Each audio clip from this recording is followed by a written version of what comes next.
सबसे पहले स्वाति सिंह जी, शुरुआत आपसे ही करते हुए, चूंकि महिलाओं पर कांग्रेस पार्टी ने एक बहुत बड़ा दांव चला है और 2017 का इलेक्शन हमें भूलना नहीं चाहिए। बीएसपी को लेकर स्वाति सिंह और उनके परिवार पर जिस तरह से हमले किए जा रहे थे, उसके बाद आपने फ्रंट फुट पर आकर मोर्चा संभाला था और आप वो महिला रही जो 2017 की पहले कभी राजनीति में नहीं थी, लेकिन चुनाव लड़ा, जीती, उसके बाद मंत्री बन गई। कांग्रेस पार्टी का ये दांव कैसा लगा आपको? मुझे लगता है कि अगर कांग्रेस टिकट देने से पहले ये निर्णय ले ले कि हम अपनी पार्टी में 40% महिलाओं के लिए जगह आरक्षित कर रहे हैं, तो मुझे लगता है वो बहुत बड़ा निर्णय होगा। पहले उन्हें वो निर्णय करना चाहिए। पार्टी के भीतर टिकट वाली बात आपको रास नहीं आई? मैंने कहा कि पहले वो पार्टी के भीतर करें, क्योंकि अभी इसी मन से माननीय मुख्यमंत्री जी ने इस बात को कहा कि क्यों नहीं कोई और अध्यक्ष बन जा रहा है, क्यों नहीं किसी और महिला को अध्यक्ष बना दे रहे हैं, क्यों परिवारवाद कर रहे हैं। भारतीय जनता पार्टी में और हमारी सरकार में किसी भी तरह से परिवारवाद नहीं है। लेकिन ये तो अच्छी बात है ना, अगर 40% महिलाओं की वो बात करती हैं, बढ़ चढ़कर महिलाएं चुनावी राजनीति में हिस्सा लेंगी, क्योंकि विधानसभा में आप खुद भी जानती हैं स्वाति जी, जब चारों तरफ पुरुष होते हैं, इक्का दुक्का महिलाएं ही नजर आती हैं वहां पर, आप जैसे लोग, तो इसका तो आपको दिल खोलकर स्वागत करना चाहिए। भारतीय जनता पार्टी में सिर्फ मैं जैसी मैं ही नहीं हूं, बहुत सारी हैं। और मैं जहां तक आप कांग्रेस की अगर आप बात कर रही हैं कि उन्होंने ये दाव फेंका है, पहले ही आपने बता दिया उन्होंने एक दाव फेंका है, यानी कहीं ना कहीं उनके बात में कोई भी यथार्थ नजर नहीं आ रहा है। और कैसे आप किसको टिकट देंगे जब आपकी पार्टी में महिलाओं का अस्तित्व ही नहीं है, तो टिकट आप किसे देंगे? पहले अपनी पार्टी में महिलाओं का अस्तित्व बनाइए, पहले अपनी पार्टी में 40% महिलाओं को लाइए, उसके बाद आप उन्हें टिकट दीजिएगा। जवाब दीजिए सुश्री विश्वास जी, पार्टी में लेकर आएगी कांग्रेस 40% महिलाओं की हिस्सेदारी? देखिए, चुनाव से पहले स्वाति सिंह जी का जिस कारण से वो राजनीति में आई, मंत्री बनने के बाद वो स्वयं दिशाहीन और दिग्भ्रमित हैं। विगत 5 वर्षों का कार्यकाल दें तो मंत्री बनने के फौरन बाद बियर बार का उद्घाटन, उसके बाद कनोडिया वाले मैटर का जो ऑडियो वायरल हुआ अंसल बिल्डर का, और पूरे 5 वर्ष के कार्यकाल में 2 शब्द भी हाथरस रेप पीड़िता के लिए नहीं, अर्धरात्रि शवदाह के लिए नहीं, कानपुर के शेल्टर होम में 49 लड़कियों में 7 गर्भवती लड़कियां मिली, एक शब्द नहीं। और छोड़िए कुलदीप सेंगर के मामले में उन्नाव रेप पीड़िता पे भयानक अत्याचार, 2 शब्द नहीं। एनसीआरबी के आंकड़ों में उत्तर प्रदेश टॉप, यौन उत्पीड़न, एसिड अटैक्स महिलाओं पर, युवतियों पर, बच्चियों पर। और श्रीमती स्वाति सिंह जी से पिछले चुनाव में भी मुझे बड़ी उम्मीद थी। आधी आबादी की उम्मीदों को उन्होंने हतोत्साहित कर दिया। सिर्फ एक राजनीतिक दल के रबर स्टैंप के तौर पर विगत 5 वर्षों के कार्यकाल में मुझे उनकी एक भी उपलब्धि महिलाओं के हित में याद नहीं आ रही।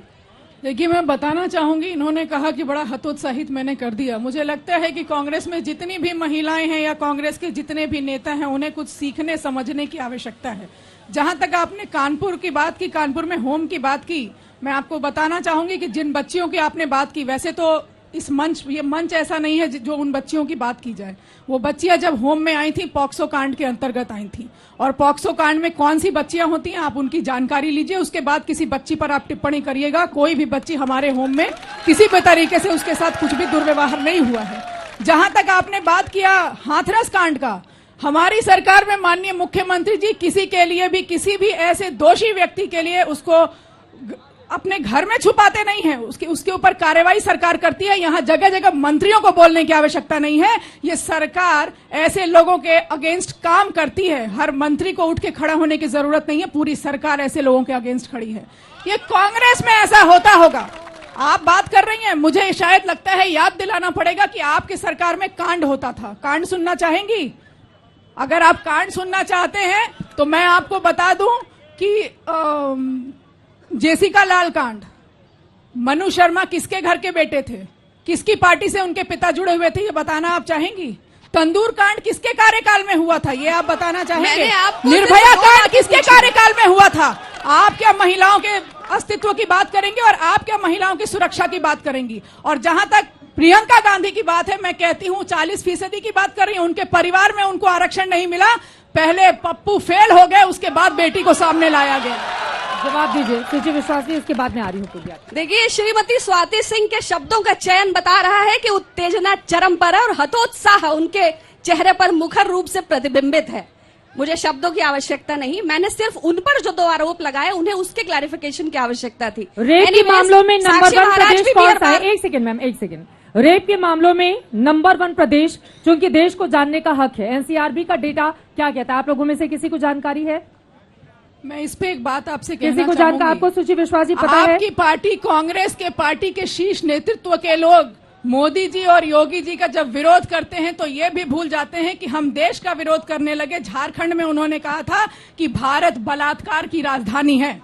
आप अपने देश और महिलाओं के अस्तित्व को खत्म करना चाहते हैं।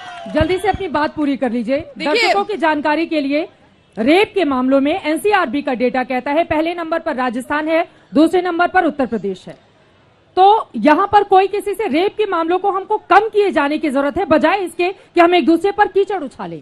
उन्होंने एक सीधा आरोप लगाया कि कांग्रेस पार्टी औरतों के अस्तित्व को खत्म करना चाहती है। मुझे लगता है मोहन भागवत जी के बयान को लाना उचित है, या फिर राष्ट्रीय सेविका समिति की कार्य प्रणाली को, या फिर पॉलिसी मेकिंग, डिसीजन मेकिंग, नीति निर्धारण में भारतीय जनता पार्टी की एक्चुअली नेत्रियों की भूमिका क्या है। किंतु मैं उससे इतर हटते हुए पंचायती राज व्यवस्था स्वर्गीय श्री राजीव गांधी जी लेके आए, और आज हम धरातल पर जमीन से आसमान तक जिन महिलाओं की उपयोगिता राजनीति में देख रहे हैं, वो उसी पंचायती राज व्यवस्था की देन है। और उसी श्रृंखला में श्रीमती प्रियंका गांधी वाड्रा जी राजनीतिक भागीदारी आधी आबादी की मुख्य धारा की राजनीति में स्पष्ट करने के लिए 40% आरक्षण का जो विषय लाई है, ये ऐतिहासिक है ठीक है। और इसके बदलाव हम भविष्य में देखेंगे।